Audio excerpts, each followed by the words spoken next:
Assalamualaikum warahmatullahi wabarakatuh. Perkenalkan, nama saya Bambang Dwi Yunia Rahmawati. Saya dari Prodi PG PAUD tahun 2026. Di sini saya ingin menjelaskan terkait tentang peran filsafat ilmu dalam memperkuat ilmu pendidikan.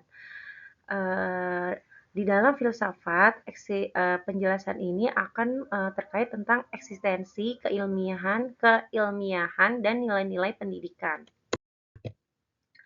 Dalam memahami filsafat ilmu dan ilmu pendidikan, fondasi pemahaman pendidikan yang sangat kokoh yaitu adalah filsafat ilmu, di mana filsafat ilmu ini adalah studi tentang dasar, metode, dan nilai-nilai ilmu pengetahuan.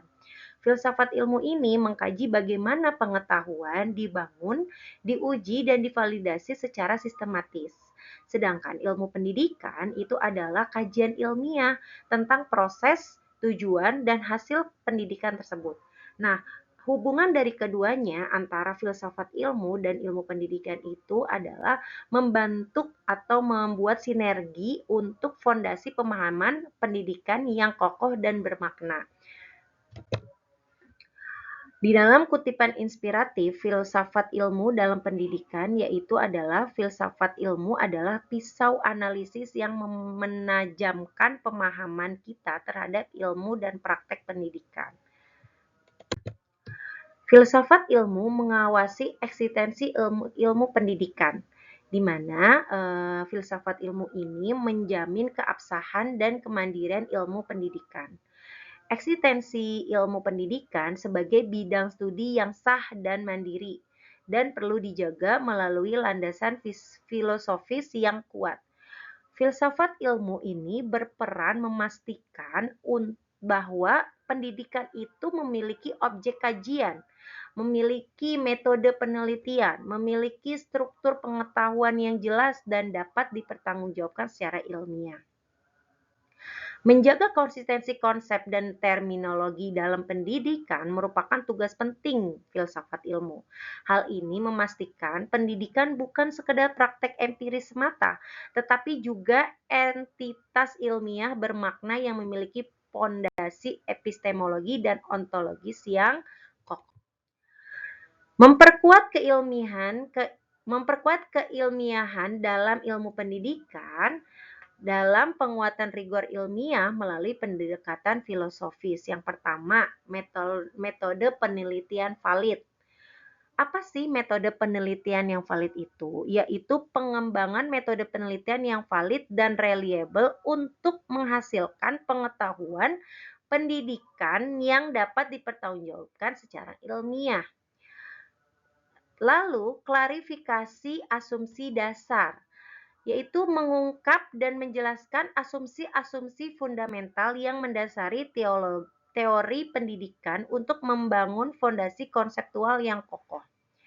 Selanjutnya, yang terakhir adalah agar ilmu itu dapat ilmiah, memperkuatnya dengan cara apa? Pengujian kritis dan revisi.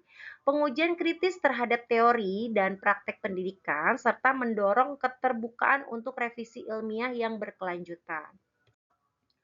Nilai-nilai dalam ilmu pendidikan yang diperkuat oleh filsafat ilmu di sini ada objektivitas dan integritas ilmiah. Apakah itu objektivitas dan integritas ilmiah? Yaitu menjaga standar kebenaran dan kejujuran dalam penelitian pendidikan, memastikan temuan dapat dipertanggungjawabkan secara ilmiah. Jadi harus sesuai apa yang kita teliti itu memang benar adanya. Yang kedua, adanya etika dan tanggung jawab sosial. Memastikan bahwa praktek pendidikan menghormati martabat manusia dan mengkontribusi positif bagi kesejahteraan masyarakat luas. Apa yang kita lakukan, apa yang kita lakukan di lingkungan di pendidikan itu dapat nantinya bertanggung jawab untuk lingkungan atau masyarakat sekitar. Lalu adanya penghargaan keberagaman, yaitu menghormati perbedaan budaya, latar belakang, dan keunikan setiap peserta didik sebagai kekayaan dalam proses pembelajaran. Pendidikan bermakna dan perkembangan filsafat ilmu di sini dapat dijelaskan bahwa merupakan interaksi yang sangat dinamis antara praktek dan teori. Kita nggak bisa berjalan secara sendiri-sendiri. Yang namanya praktek itu harus didampingi oleh teori. Teori itu harus bisa berjalan dengan kuat jika dilakukan dengan adanya praktek. Pendidikan yang bermakna itu menstimulasi refleksi filosofis yang mendalam. Ketika pembelajaran berfokus pada pengalaman dan nilai-nilai peserta didik, maka muncul pertanyaan-pertanyaan mendasar yang mendorong kajian filosofis baru tentang hakikat dan tujuan pendidikan. Nah, interaksi antara praktek pendidikan dan pengembangan teori filsafat itu bersifat timbal balik, adanya feedback.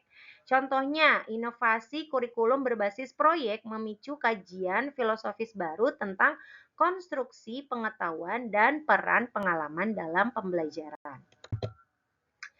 Perbandingan pendidikan bermakna dan pendidikan formal tradisional di sini ada beberapa, yaitu adanya dampak terhadap perkembangan filsafat ilmu dalam pendidikan. Pendidikan bermakna yaitu berfokus pada pengalaman, kepada nilai, konteks peserta didiknya, menstimulasi pemikiran filosofis lebih intensif dan refleksi secara mendalam. Pendidikan formal yaitu berorientasi pada standar dan kurikulum baku, cenderung sistematis namun kurang fleksibel dan mengakomodasi nilai individual. Selanjutnya, filsafat ilmu sebagai pisau analisis yaitu ontologi mengkaji hakikat keberadaan dalam pendidikan. Nah, ontologi itu kemarin sudah saya jelaskan bahwa kajian tentang hakikat keberadaan pendidikan dan fenomena terkait.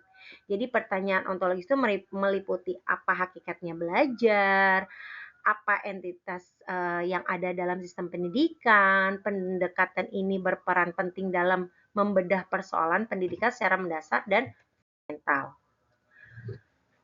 Nah, jika filsafat ilmu sebagai pisau analisis yaitu di epistemologi bahwa menjadi sumber pengetahuan, menjadi validitas kebenaran dan adanya metode pembentukan pengetahuan. Sumber pengetahuan di sini, epistemologi itu mengkaji dari mana sih pengetahuan pendidikan itu berasal, apakah dari pengalaman, rasio, intuisi, atau dari otoritas ilmiah yang tervalidasi. Kalau dari validitas kebenarannya, kita menganalisis cara kita mengetahui apa yang benar dalam pendidikan melalui metode ilmiah, melalui koherensi teori, melalui korespondensi dengan realitas. Lalu adanya metode pembentukan pengetahuan. Contoh penerapannya adalah validasi, metode evaluasi pembelajaran untuk memastikan hasil pengukuran yang sahih dan dapat diandalkan. Filsafat ilmu sebagai pisau analisis aksiologi. Aksiologi ini yaitu nilai-nilai dasar kajian nilai etika dalam ilmu pendidikan. Bahwa aksiologi itu adalah cabangnya filsafat yang mengkaji nilai dan etika dalam pendidikan. Bisa dapat menjadi landasan evaluasi praktek pendidikan. Nah, nilai-nilai dasarnya yaitu mengidentifikasi nilai-nilai yang mendasari tujuan dan praktek pendidikan, termasuk keadilan, kebenaran, dan kebaikan bersama. Selanjutnya ada nilai moral dan sosial. Memastikan pendidikan menegakkan nilai moral dan sosial yang relevan dengan konteks budaya dan kebutuhan masyarakat.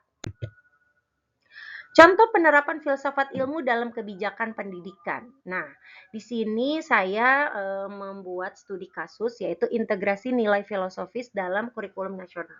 Dalam kebijakan kurikulum nasional yang mengintegrasikan nilai filosofis pendidikan menjadi contoh nyata penerapan filsafat ilmu. Pendekatan ini memastikan setiap standar kompetensi memiliki landasan ada ontologis, epistemologis, dan aksiologis yang sangat kuat.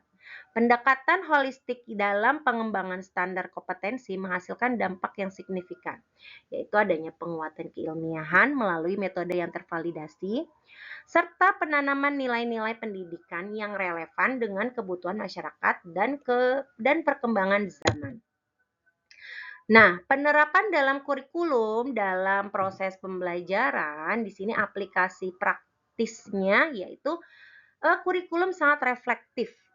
Maksudnya, kurikulum itu berbasis kompetensi yang mengintegrasikan refleksi filosofis untuk membangun pemahaman mendalam.